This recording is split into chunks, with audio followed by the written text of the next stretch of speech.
Every association has a unique mix of reserve components and maintenance history compared to other associations of similar type and size.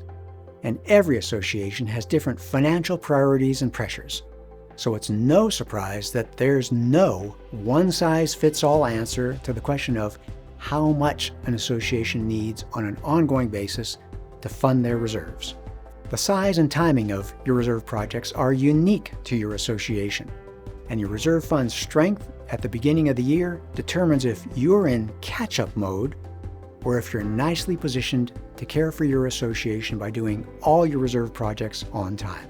Calculating an appropriate reserve funding rate for your association might seem overwhelming, but don't worry. Follow along to learn how these issues come together for a reserve funding rate that's just right for your association. So now that we've learned about how to measure your reserve fund strength, let's turn to a new topic, and that's funding reserves. Now, starting with the big picture, remember that deterioration is happening and it's expensive. You can't change those two things. There's nothing you can do to stop or avoid deterioration, but at least it's predictable. And that makes it just like any other bill at your association that you need to prepare to pay. And paying this bill generally takes 4 forms at associations across the country: budgeted reserve transfers, catch-up special assessments, loans, or the net loss to your pocketbook from declining property values. And what I'll focus on for the next few minutes is the least expensive way, and that's also the fairest way to offset reserve deterioration, and that's budgeted transfers. And notice that I'm not calling them contributions. They are not voluntary. They are not optional. This is not charity. Reserve deterioration is as real a cost as any other cost your association faces. It's real, it's predictable, so let's call them reserve transfers, reserve requirements, reserve funding needs, things like that, that with our words talk about the reality that it's a bill just like any other bill. So just like your reserve study provider did some calculations to find your percent funded, we're going to do some other calculations to figure out your path forward with the funding. But they're different calculations. The calculations done to measure your reserve fund balance are different than the calculations you do to prepare your association for the future. So remember that separation. I got 2 different portions to this webinar. The reserve fund strength is a current cost calculation. It is trying to establish where are we now, whereas funding plan calculations deal with costs into the future. So funding plan calculations typically do incorporate interest and inflation. And reserve fund strength reveals where your association is now. And reserve funding affects the kind of future you'll have at your association. But I want to suggest that they're related. And so I'm going to pose an important question. What's the purpose of this year's reserve funding? Is it for this year, the here and now, or is it for the future? Think for just a moment. Okay. Well, I'm going to suggest that it's important to understand the reserve funding you're doing now pays the monthly bill of ongoing deterioration.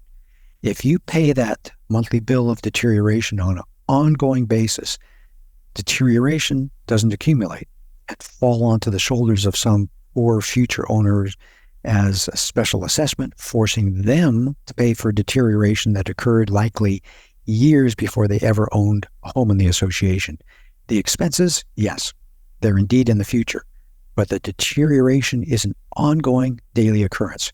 Reserve funding this year offsets this year's deterioration. And if this year's funding offsets this year's deterioration, then next year's funding offsets next year's deterioration. Doing that way, the future is going to take care of itself. All right? Also, all the owners end up paying their fair share of the ongoing deterioration that happened while they owned a home at the association. No special assessments to fear. Everyone paid their own way. And this is important to communicate to your homeowners. They're not setting aside funds for other owners in the future. It's not charity for the future. This year's reserve funding pays for this year's reserve deterioration. And I use this image to try to emphasize the point that you need to see reserve funding as paying the roof deterioration bill or the asphalt deterioration bill. You're going to have a lot more success as a manager or a board member communicating with homeowners when you communicate reserve obligations this way. These are present costs that everyone is responsible to pay their fair share. All right, now I'm going to totally shift gears and talk about swimming. You've probably seen a race on television where the world record pace is shown and you can see swimmers trying to keep up if they're gaining ground or losing ground. And that's just like reserves at your association. Your assets are all deteriorating at a predictable pace at your association. Question is if you're keeping up or falling behind. Remember that your percent funded tells you where you are in the race, whether you're ahead of pace or behind pace. And your rate of funding is going to tell you if you're gaining ground or falling further behind. And here's how it works. This chart shows the same components we've seen before, but instead of calculating the fully funded balance on the right, let me show you a little trick. We're going to calculate the deterioration rate. It's the cost per year column over here on the right. If you divide the cost by the useful life, you get the annual cost of deterioration. It's easy to see in the second line. Pool resurface, $10,000 every 10 years means it's deteriorating at the rate of $1,000 per year. Another easy one is asphalt seal coating. $5,000 every 5 years is another $1,000 per year. Do that same calculation for all the components and then sum the total. And in this case, you get $20,170 per year of ongoing deterioration. Your reserve funding is going to need to be pretty darn close to that value. $20,170 per year is this association's baseline this year. Now, when I showed you the slide of the swimmers in the pool with the pace line, this is what I mean. This is the pace of ongoing deterioration that your association needs to keep up with. All right, I'm going to use this graph to begin to show you how your reserve fund strength is related to your reserve funding rate. I'm going to plot reserve fund strength over time, going from now into the future, left to right. And as I indicated earlier, a strong reserve fund is over 70%. That's the green portion on the top. And a weak or underfunded reserve fund is the 0 to 30% range. Didn't want to do dark red, but I used kind of a pink color here. And so the 100% line, I wanted to make it easy to see, so I've just got a mark over here on the right showing where 100% is. All right, well, let's see what different reserve funding rates do at an association. Let's start it out like a typical association at about 50% funded, and ignoring interest and inflation just to keep this example simple, let's presume they are funding their reserves at the pace line, $20,170 per year, matching the deterioration rate we just calculated. Funding their reserves at that rate is going to keep up with deterioration. It's not going to cause the reserve fund to gain in strength up to the green zone or drop in strength down to the red zone, just some bouncing around as the fully funded balance goes slightly up and down over the years. This association is keeping up with deterioration that's going on at their association. Like in the swimming pool, they're not catching up, but they're not falling farther behind. Now let me show you what happens if they step on the gas a little bit. What if they are funding reserves more than $20,170 per year? They're going to start to catch up. They're going to strengthen their reserves. It's going to trend upward, lowering the risk of special assessments. Now, associations that start out really weak, they have to do this to prepare for upcoming projects, 1, 2, or 3 projects, or pass a special assessment. But the idea is that if there are sharks called special assessments, they swim in this red zone. You want to be out of this red zone if at all possible. It's in your best interest to distance yourself from the sharks. And here's an association that is funding reserves less than their rate of deterioration. Your reserve fund is going to net drop in strength over the years. And associations that do this just fundamentally increase their risk of reserve-related problems, getting closer and closer to the sharks of special assessments. And it's really just a trade-off. Lower reserve funding, or I could say lower reserve transfers, but higher chance of special assessments.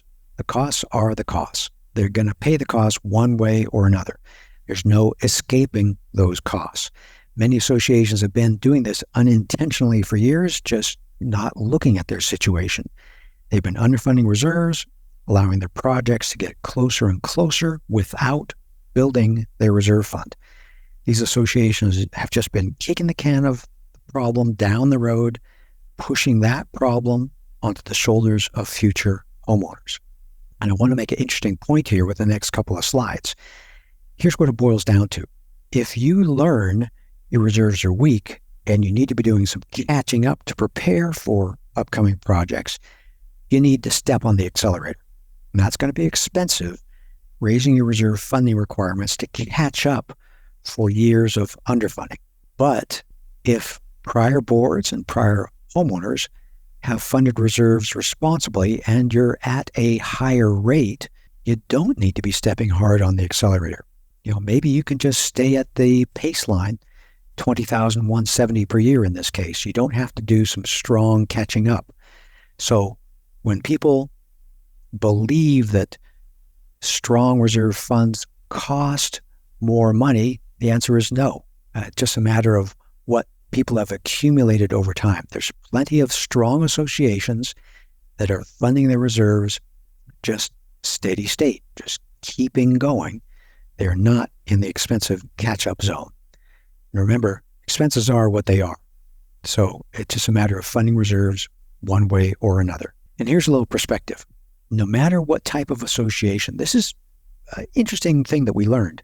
No matter what type of association, we find out that reserve funding typically needs to be in the range of 25% of total budget in order to offset deterioration. Some associations need a little bit more, some a little bit less, but for the purpose of this webinar, 25% is a good number for you to remember. So if your reserve funding is significantly less than 25% of total budget, there's a good chance you're underfunding your reserves and your reserve fund strength is gradually dropping, and you're getting closer and closer to being bit by the sharks of special assessments in that red zone. So look at what your reserve study says to find your current percent funded, and look at your current percent of reserves being transferred compared to total budget. See what that fraction is. But sometimes you don't need to look at your reserve study to see what underfunding looks like. There's plenty of associations that look like these two, where it's spotty, cracked pool deck, and this is likely because they've been skipping money on setting aside enough reserves in the past, and they don't have enough cash to take care of the property. This is the most expensive way to pay for underfunding reserves when it affects sales price. And the sales price for homes in your association begin to fall behind associations in your city that are better maintained. And you've heard it before, curb appeal is real. Okay, deterioration affects home values. It's worth 2 slides. So you can see in this cartoon where a real estate agent is showing this association to some prospective buyers, they're not going to pay top dollar to become a member of this mess of an association. So you need to do what you need to do. And if that means raising assessments, do it. Your property values will rebound after just a few years and return all that reserve funding you've made and more. At Association Reserves, we make the present less stressful and the future more secure. If you want to join us in this mission, please like this video and subscribe to our channel. Leave a comment down below on what you'd like to see us address in a future video. Let's plan for your best future.